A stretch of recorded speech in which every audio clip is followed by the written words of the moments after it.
Hey guys, welcome to this week's video. Just want to give a shout out to Mr. Minitola, say thank you. I'm assuming yesterday the shirt arrived in the mail, but I didn't check the mail until today. I shot a whole video for yesterday and I scrapped it. I just didn't like it. Maybe I'll use it another time. It was on when it's time to upgrade tub sizes, and I don't know, just something about the video didn't flow right to me. The animals were all great. I was not, so scrap that for now. We'll see. Maybe I'll reshoot that in the future or something, or maybe I'll just put it out there at some point. Anyhow, what I wanted to talk about this week, you see we've got the hashtag trending, #, whatever you want to call it, about reptile prejudice. What does reptile prejudice mean? What is it done to us? How can we overcome it? So let's have a little conversation about that. Stay tuned.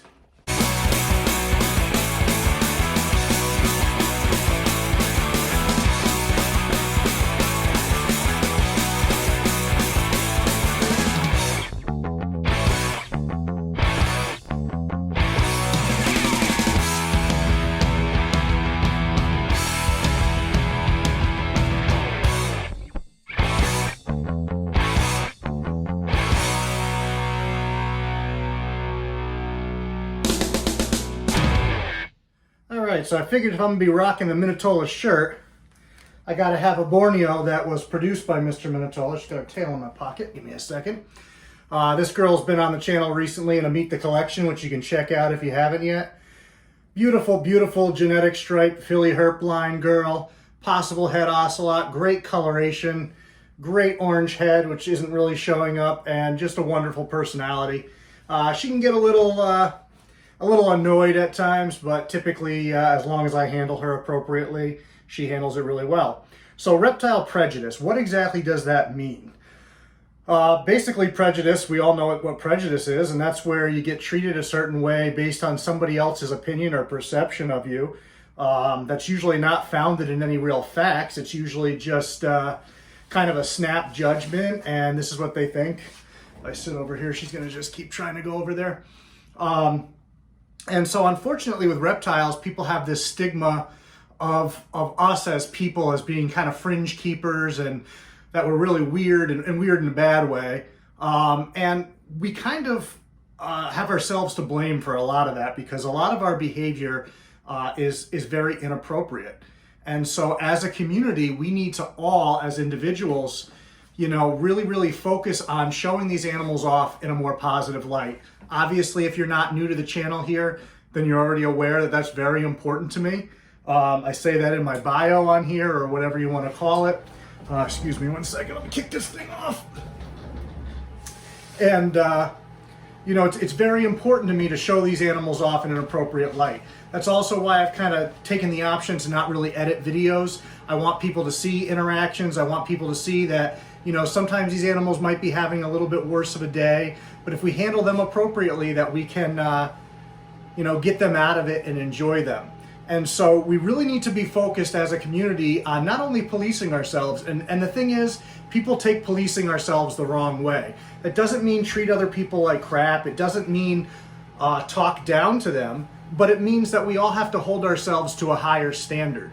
And so if we see other keepers kind of getting out of line, maybe shoot them a message privately and just say, hey, I'm sending this in a constructive manner, but I just want to tell you that, your behavior reflects on us all. And I think if you sit back and look at your whatever you put out there objectively, that you can see that maybe this isn't the best light that you're showing us in. Because not only do you want to show off how wonderful these animals are, but you want to show off how responsible we can be, how much we care about these animals. Because I think that the stigma is that these are just numbers to us. We don't really care about their caging. We don't really care about the mental well-being of these animals, that we're just concerned with, getting as many babies out of them as we can, or the wow factor to other people and how cool we think it makes us look. Trust me, I don't think any part of keeping these animals makes me look cool. I think makes it harder to date, because you're going to deal with a lot of people that won't date you because of what you keep for animals. It makes it harder to maintain friendships sometimes, because you're going to have friends that won't even come over your house because of what you keep. There's a lot of drawbacks, and that's where this prejudice comes in.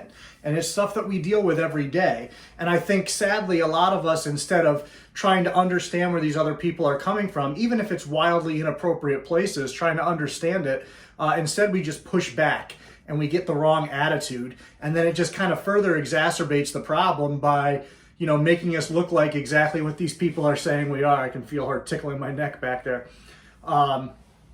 So I think we need to kind of find a way to be a little bit more patient, to be a little bit more understanding, even when it's unreasonable. Unfortunately, it's just something that we're going to have to deal with.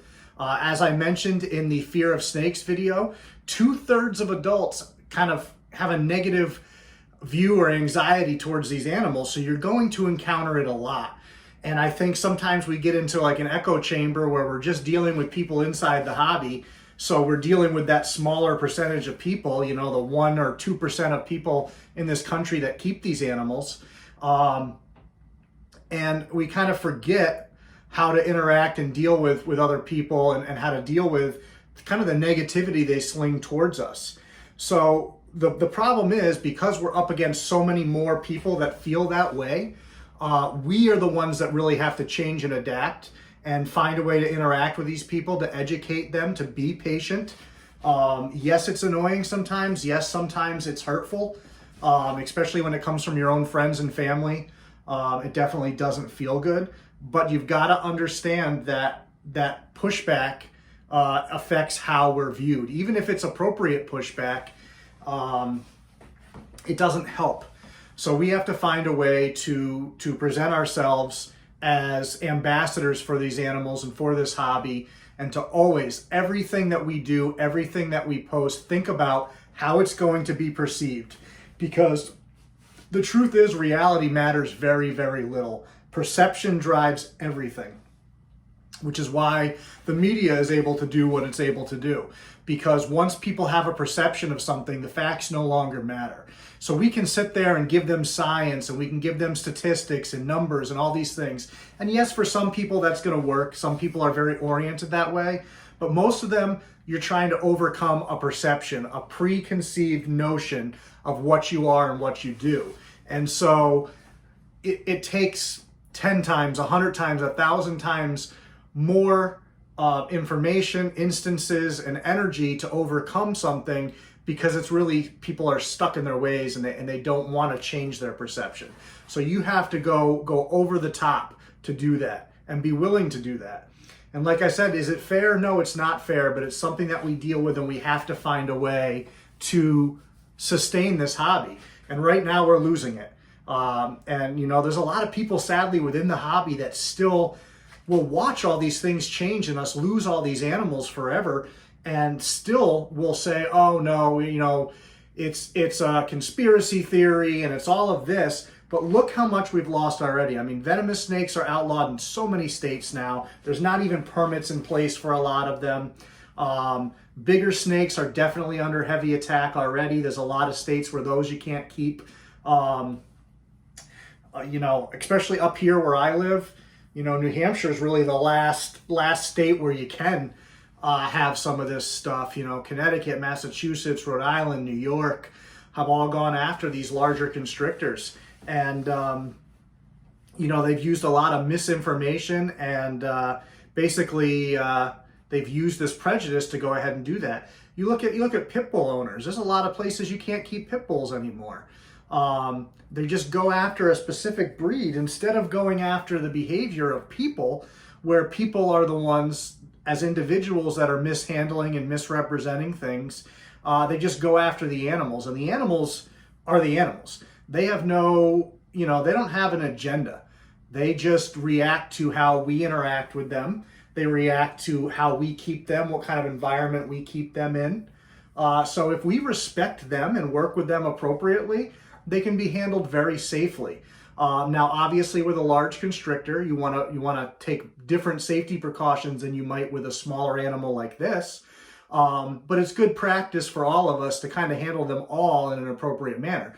So I'm holding her in a way that makes her comfortable. And if I start to feel her get stiff or move in a certain way where she's telling me, like you can see her tail going a little bit, that's telling me she's feeling a little bit insecure right now. So I'm going to get a little better grip on her and just have her feel like she's held a little bit more securely. So that little subtle movement that she did told me she was feeling a little uncomfortable. And even though I'm talking and focused on you, I can still feel that and adjust to it, and make her feel more comfortable. Even if I have to put her up here, give her a little bit more grab on me, you know, for a minute, whatever it is that makes her feel better. Now, I don't put her around my neck, obviously, because that's a safety concern. And if people think that a snake this size isn't dangerous around your neck, you're fooling yourself. And I don't mean dangerous in the sense that she has any intent, but these animals can get spooked and they will react. And so it's better off to just not put them in a position that's potentially dangerous for them or for me. You know, we have to take responsibility, because one bad news story cancels out 1,000 good ones. It's just the way the human mind works. We focus on negativity way too much, and you'll see it within the community. And that's another thing we have to change. You go into these FBI posts and there's a great guy post in there, a great girl post, and it'll have 7 likes and 2 comments. And then somebody will do something shitty in the community and there's 300 comments and 147 reacts and all this stuff. So we need to, as a community, start celebrating these people that are doing things right. Elevate them. Stop supporting and stop even paying attention to these people that are doing things negatively. Like I said, reach out privately. Let them know, hey, we don't really feel good about this. You know, and give them a chance to fix their behavior. If enough of us reach out in a professional manner, some people are gonna you know, take that into account. Some won't. They're gonna get defensive. They'll probably sling some horrible things and whatever. That's just human beings. You know, we're all different. Don't let that get to you personally. Just, you did your part and you move on. But I think too often people are so focused on the negative energy that we're not focused enough on the positive.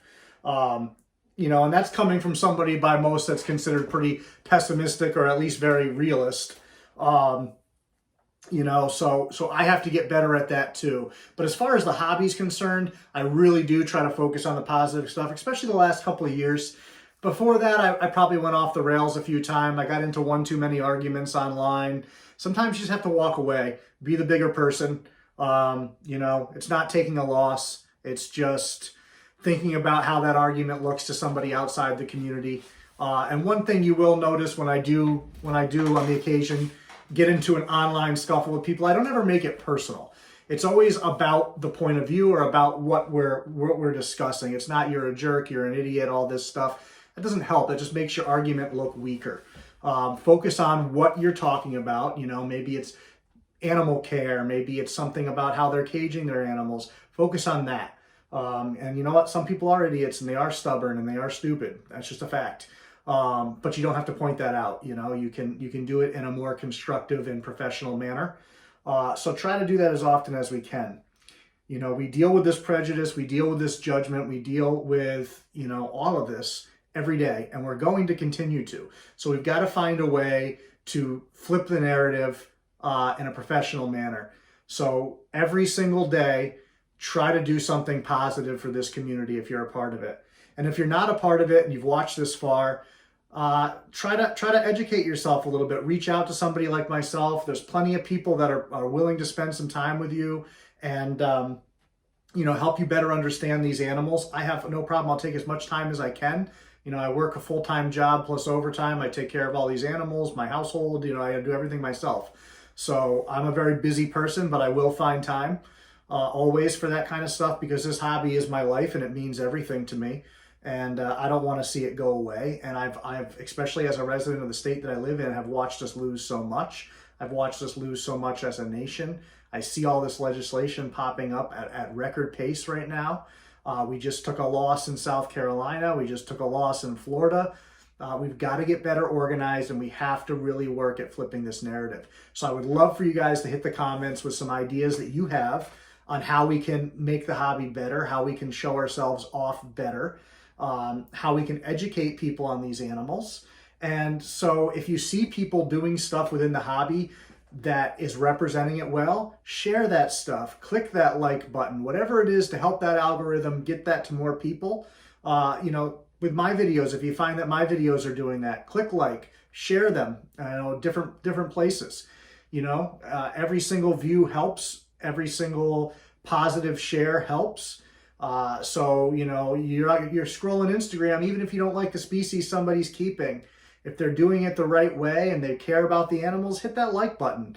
You know, nobody's going to judge you because you liked a ball python or a short-tailed python or a boa or a colubrid, whatever it is, a venomous snake. You know, you're supporting the person. You're supporting them, not the animal so much. So think about that more. Try to promote the right people. And, you know, maybe we can flip this thing around and have some hope. I don't want to drag this video out. I want to see some people's ideas here. So think really hard, because right now we've got to do something. For too long, we've sat back. You know, when we see these pushes for U.S. ARC from time to time, this might be the best one ever. But during the python ban, there was a big push, and look what happened. We were able to win that lawsuit. But now the federal government's trying to come after that stuff again. And they will continue to. They have the money. They have HSUS and PETA, where people are donating millions of dollars, and their agenda is for us not to keep these animals anymore. So we have to not only fundraise and help support financially, but we need to get the word out, and we need to get it out in a positive manner. So keep doing that, and let me know. We thank you guys. We'll see you.